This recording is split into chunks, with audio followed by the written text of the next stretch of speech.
কার্যক্রম নিষিদ্ধ আওয়ামী লীগের প্রতিষ্ঠা বার্ষিকী ঘিরে নাশকতার শঙ্কা করছে সরকার। এই পরিস্থিতিতে রাজধানীতে সতর্ক অবস্থানে রয়েছে আইন শৃঙ্খলা রক্ষাকারী বাহিনীর সদস্যরা। জোরদার করা হয় অভিযান ও তল্লাশি। সকালে ধানমন্ডির ৩২ নম্বরে বিক্ষোভ মিছিল করে জামায়াতে ইসলামী। এ সময় সাংবাদিকদের উপর হামলার ঘটনা ঘটে। এতে কয়েকজন সাংবাদিক আহত হন। পরে ঘটনাটিকে অনাকাঙ্ক্ষিত উল্লেখ করে দুঃখ প্রকাশ করেন জামায়াতের নেতারা। সবাই চেষ্টা করেছেন, চেষ্টার ফলে একটা পর্যায়ে থেমেছে। এখন আমরা আমাদের যদি কেউ ভুল করে থাকে আমি সকলের পক্ষ থেকে।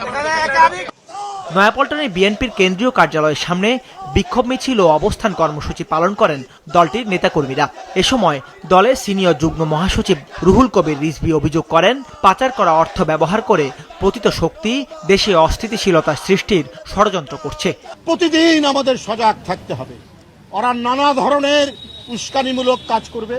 শুধু তারা নয়, তাদের পক্ষের অনেক মহল কিন্তু আজকে এমন কথাবার্তা বলছেন যেটা দেশ বিরোধী, সার্বভৌমত্ব বিরোধী।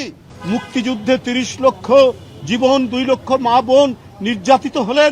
সেই জাতিকে আপনারা গোলাম বানাবেন না, দিল্লির কৃতদাস বানাবেন না, এটা হবে না।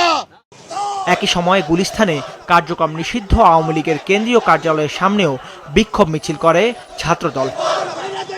ঢাকা মহানগর পুলিশ জানিয়েছে, রাজধানীর বিভিন্ন এলাকায় অভিযান চালিয়ে কার্যক্রম নিষিদ্ধ আওয়ামী লীগ ও এর সহযোগী সংগঠনের 18 নেতাকর্মীকে গ্রেফতার করা হয়েছে। যে কোনো অপ্রীতিকর পরিস্থিতি মোকাবিলায় পুলিশ সতর্ক অবস্থানে রয়েছে। কোনো ধরনের যেন নাশকতা বা অপ্রীতিকর ঘটনা না ঘটে, এই কারণে পুলিশ সর্বোচ্চ সতর্কতা অবস্থায় আছে।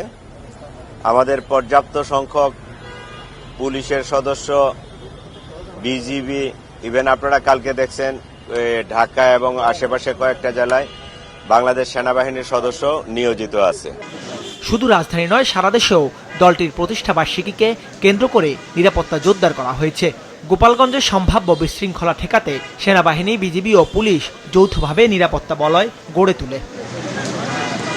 চট্টগ্রাম মহানগরীর নাশকতা এড়াতে গুরুত্বপূর্ণ পয়েন্টগুলোতে অবস্থান নেয় পুলিশ। ফরিদপুরে আইন শৃঙ্খলা বাহিনীর পাশাপাশি দেখা যায় বিএনপির নেতাকর্মীদের। নারায়ণগঞ্জের 6 প্লাটুন সেনাবাহিনী কাজ করছে। এছাড়া মানিকগঞ্জ, ভোলা, বগুড়া ও মেহেরপুর সহ বিভিন্ন এলাকায় বিক্ষোভ মিছিল করে বিএনপি ও এর অঙ্গ সংগঠনগুলো। দাউদ হাসান, মাছরাঙা সংবাদ, ঢাকা।